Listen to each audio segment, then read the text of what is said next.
يوم السبت في استاد القاهرة 70,000 متفرج وأقوى مباراة في دور الثمانية في دوري أبطال أفريقيا، الأهلي والرجاء المغربي. وزي ما احنا متعودين مع بعض، أي فريق بيلاعب الأهلي في دوري أبطال أفريقيا أو في كأس العالم للأندية بناخده ونفصصه كده زي الكوكو على الرز، وطلع منه كل المعلومات اللي أنت تحب تعرفها، زي أميز اللاعبين، تشكيلة الفريق، طريقة اللعب، نقاط القوة ونقاط الضعف. معاكم أحمد السباعي من نص الملعب. النهارده هنتكلم عن الأهلي والرجاء المغربي. يلا بينا. في مباراة مكررة تاني بالكربون من دور الثمانية السنة اللي فاتت، برضو الأهلي والرجاء تاني في دور الثمانية. ولو عايز بقى تدفعهم ضريبة ورا ضريبة إلى يوم يبعثون، أحب أقول لك إن الأهلي هو اللي كسب السنة اللي فاتت، يعني الضريبة علينا. ولو عايز بقى تدفع الضريبة دي بن حليب اللي زعلك في ماتش السوبر وقعد يشاور على الجماهير ويعمل حركات عبيطة كده، فأحب أقول لك إن بن حليب مشي وخد معاه 25 لعيب، وفريق الرجاء غير الفريق كله تقريبا. تاريخيا الرجاء البيضاوي هو الأكثر شعبية في المغرب، وهو المتوج الأكبر بالبطولات القارية في المغرب، وهو أول فريق عربي يصعد لنهائي كأس العالم للأندية، وهو أول فريق عربي يصعد أصلا لكأس العالم للأندية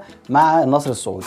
فكك بقى من التاريخ وخلينا أولاد النهارده، وتعالى نحلل فرقة الرجاء اللي هنلاعبها يوم السبت وملناش دعوة بتاريخها. مدرب الفريق هو التونسي منذر الكبير، مدرب السابق لمنتخب تونس. القيمة التسويقية لفريق الرجاء هي 16 مليون يورو، وطبعا انت عارف ان القيمة التسويقية لفريق الأهلي 30 مليون يورو.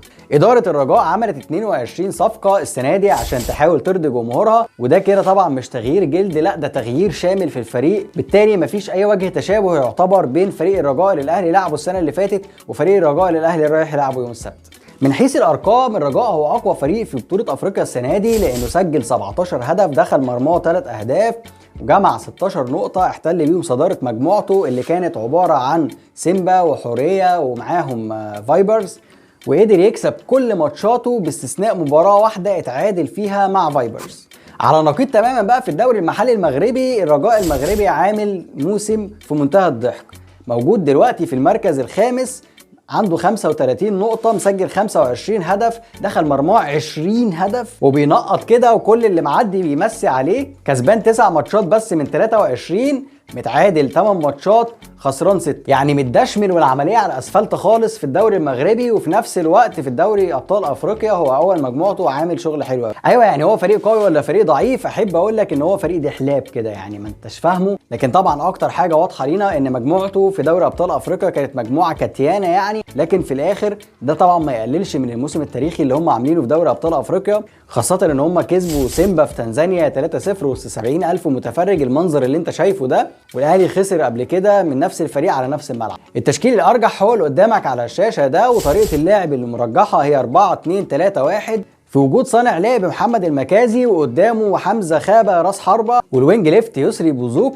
ووينج رايت الزرهوني. مفيش اصابات في التشكيله دي غير الباك رايت عبد الصمد البدوي، وانا بصراحه مش قادر احدد مين اللي يقدر يلعب مكانه، لان هو اللي حاجز مكانه اساسي من فتره كبيره، بالتالي البديل هيكون لسه قرار المدرب. الرجاء لما بيلعب خارج ملعبه بيقفل ويخسر الاستحواذ ويلعب على الهجمات المرتده، بيلعب من 30 ل 50 كره طوليه، بيسدد كرات كتير من خارج ال 18، ودي احصائياتهم في ماتش سيمبا في تنزانيا اللي كسبوه 3-0، هتلاقي فيهم ترجمه بالظبط للي انا بقوله. لكن على ارضه بياخد الاستحواذ وبيمرر كتير، عدد التمريرات هتلاقيه اكتر بكتير. مثلا في ماتش سيمبا عملوا 500 تمريره، بيلعبوا برده كرات طوليه كتير، بس لعبهم متنوع ما بين على الاطراف وما بين العمق. الفريق عنده جرينتا وبيلعبوا بحميه زياده، ولكن بمنتهى لا منطق بيخسروا ثنائيات كتير جدا سواء ارضيه او هوائيه. تعالى بقى للعيبه المميزه، وطبعا مفيش اميز من ابننا زكريا الوردي اللي لابس رقم 10، لكن للاسف ما بياخدش اي فرصه مع الفريق ومش بيشارك، يعتبر ما شاركش غير في 3 ماتشات بس من ساعه ما رجع من الزمالك. طب بتقول اسمه ليه يا عم الحاج وشايفه مميز؟ ومش مميز ولا حاجه، بس هو غلاسه كده يعني. قبل ما نكمل الفيديو بقى سيدي الناس، عايزك بعد اذنك تعمل سبسكرايب للقناه، لان اكتشفت ان اغلب الناس اللي بتتفرج علينا مش عامله سبسكرايب، واخبط لايك للفيديو عشان يوصل لاكبر عدد من الناس، وانزل برضو دلوقتي اكتب في الكومنتات توقعاتك لنتيجه الماتش. اميز اللعيبه بقى اللي بحقه حقيقي ثلاثي الهجومي، اولهم حمزه خابه راس الحربه الصريح، قيمته التسويقيه 650,000 يورو، سجل 5 اهداف في دوري الابطال، هو هداف الفريق واميز لاعب في الفريق، متنوع في لعبه، بيجيد ضربات الراس، بيلعب على المساحات حلو وسريع، تسديداته كويسه وقويه، فقطعه الماس كده يعني، ربنا يخليه لك يا رب يعني.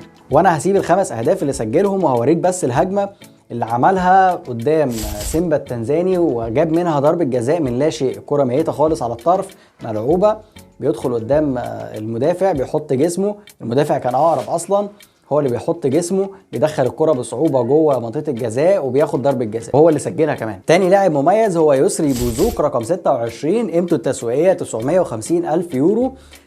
بيلعب وينج ليفت، مهاري جدا، ممتاز في التسديد، حاجة يعني حلوة جدا. زرهوني برضو مميز جدا كوينج، لكن انا محتاج اتكلم عن اهولو. الارتكاز بتاعهم رقم 18، لعيب توجولي عنده 29 سنة، قيمته التسويقية 850 ألف يورو. محور اداء الفريق، وده اهم حاجة في الموضوع، ان هو بيوزع الكرات كويس جدا. ولازم قوي لو انت عايز تخلي الفريق ده تعطله عن بناء الهجمة، لازم صانع اللعب بتاعك او الثالث اللي في نص الملعب لازم يقف لاهولو وما يدروش اي مساحه يحضر فيها وما يدروش فرصه انه يستلم.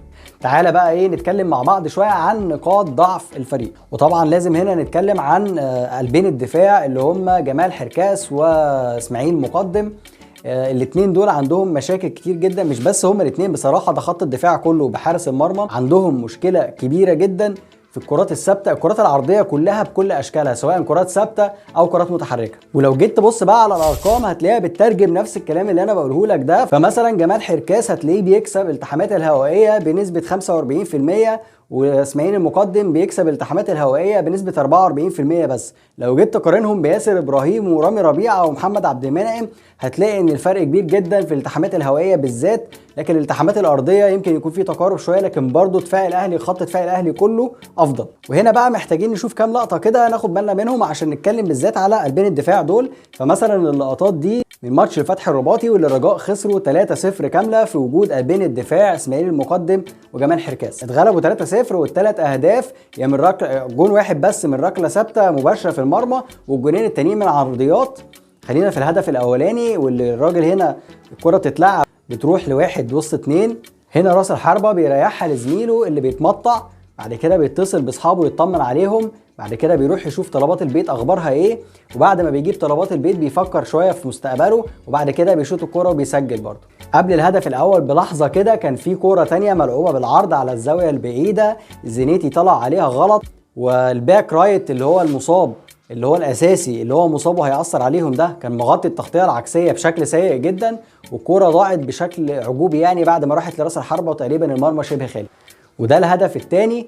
من كتر ما هم خايفين جدا من العرضيات وعارفين ان عندهم مشكله في العرضيات، فضل الفريق كله مستني العرضيه، وحارس المرمى الزنيتي برده مستني العرضيه. فالراجل بتاع الفتح الرباطي من كتر ما هو عارف كويس قوي ان هم كلهم مستنيين العرضيه حطها على طول في المرمى وجت جون والناس كلها بتتفرج عليها، حارس المرمى باللعيبه بالمدرجات. والهدف الثالث بقى كان عرضيه للخلف راحت للراجل، رقص تقريبا خط الدفاع كله وركنها في البعيده ومحدش قدر يعمل له اي حاجه.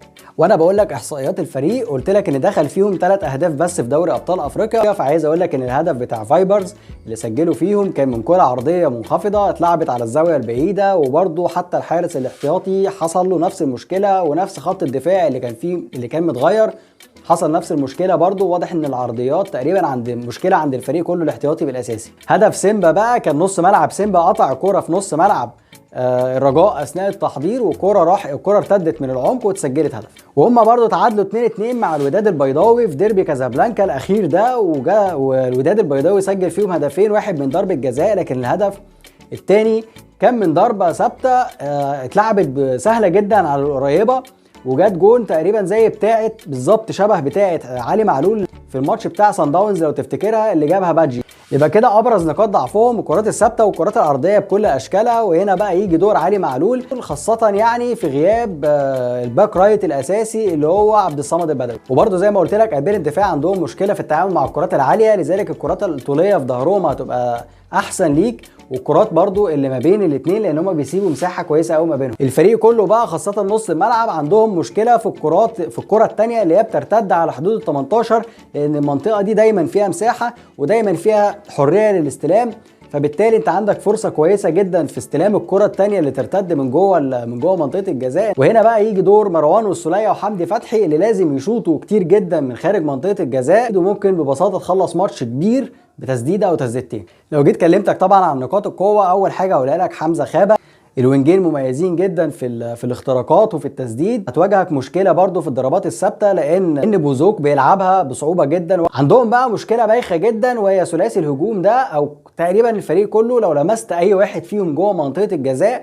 هيقعد ويعيط ويصوت ويلم عليك الجيران، وغالبا يعني لو الحكم ضعيف هيحسب ضربه جزاء وممكن تلبسها ببساطه في وجود حكم فار مهزوز. عندهم حلول كتير جدا لخلق المساحات في خط ظهر المنافس، زي مثلا الثلاثيات اللي بتتلعب على الاطراف عشان يخلقوا موقف 1-1 او 2-1، وزي برضو الاسيستات اللي بتتلعب لما الدنيا بتتخنق، الاسيستات اللي بتتلعب من خط النص وخط الدفاع، لدرجه ان حركاس مثلا عامل 2 اسيست، ولدرجه مثلا ان الباك ليفت بن غيث بيعمل اسيست جميل جدا. وعايز اقول لك ان في حلول، يعني الفريق عنده حلول بيلعب بيها. المهم يعني لما بيخلقوا مساحات على الاطراف بيروح اي حد فيهم على الطرف عشان يلعب الكره بالعرض. خلي بالك لان العرضيه بتاعتهم غريبه شويه، بنسبه 70 او 80% بتتلعب لورا مش في حلق الجون، ودي بتعمل مشكله جدا للمدافع لانه بيبقى جاي مندفع وبيجري ناحيه المرمى بتاعه عشان يحاول يلحق راس الحربه، فبيتفاجئ ان راس الحربه وقف واستنى الكره اللي اتلعبت له على دماغه ابعد من المرمى لكن المساحه اللي قدامه فاضيه، وحارس المرمى برضه مستنيها في حته تانية. عايز اقول لك ان طريقه العرضيه دي تسببت في ان مدافع الوداد المغربي ما بقاش عارف يعمل ايه، فبحركه لا اراديه مد ايده عشان يجيب الكره العرضيه لانها جت عكس اتجاهه، واتورط طبعا في ان هو يعمل ضربه جزاء. في معلومه برضو تاني لازم تعرفها، هي ان الثلاثه اللي قدام قلت لك ان هم مميزين جدا في التسديد، حط عليهم كمان مكازي او عبد الاله الحفيظي على حسب مين فيهم اللي هيلعب. عايز اقول لك ان افريقيا كلها عارفه ان الشناوي عنده نقطه ضعف قويه جدا في التسديد، وكلهم هيحاولوا، اي فريق دلوقتي هتلعبه في افريقيا هيحاول يفضي المساحه اللي قدام ال 18 عندك عشان يحط لاعب مميز في التسديد فيها بحيث انه ياخد فرصه في التسديد. فمش عايزك تتفاجئ لو لقيت فريق الرجاء كله بيشوط من نص الملعب. ازاي بقى الاهلي يقدر يستغل نقاط الضعف دي او يتلاشى نقاط القوه؟ فزي ما قلت لك بقى، اولا كده احنا محتاجين ان احنا نلعب بثلاثه ديفندرات، والثلاثه طبعا مميزين في التسديدات عشان تقدر تستغل التسديد وتقدر تبني لعب برده كويس، يعني هم حمدي فتحي ومروان عطيه وغالبا السوليه. الضغط العالي هيعمل لهم مشاكل خاصه على اسماعيل المقدم اللي مش بيعرف يخرج بالكوره كويس. لو احنا بنحضر الكوره ومعانا الكوره المفروض ان احنا نحاول نحضر في نص ملعبنا احنا عشان نمط الملعب شويه ونقدر نعري دفاعهم بحيث ان هو يتقدم والكرات تتلعب في ظهره. لكن برضو اللي انا متوقعه ان هم هيبقوا متكتلين جدا قدام منطقه جزائهم، فانت هنا مضطر ان انت تعمل حيل اللي بيعملها كولر على طول عشان يفضي المساحه، زي مثلا ان اللاعب رقم 8 اللي موجود سواء حمدي فتحي او ديانج يدخل ويزيد مع المهاجمين والوينجات عشان يقدر يعمل كثافه عدديه. طبعا التشكيل زي ما قلت لك انا متوقع التشكيل اللي هتشوفه قدامك على الشاشه ده، ولكن مش مهم ابدا التشكيل قد ما مهم ان اللعيبه تكون في الحاله بتاعتها ويكون في التوب فورم. 70,000 متفرج هيكونوا موجودين في الاستاد، انت مطالب انك تستغل الارتباك اللي في اول ربع ساعه انك تحاول تهدد وتحاول تسجل. ان شاء الله يكون كل اللعيبه في الفورمه. سلام عليكم.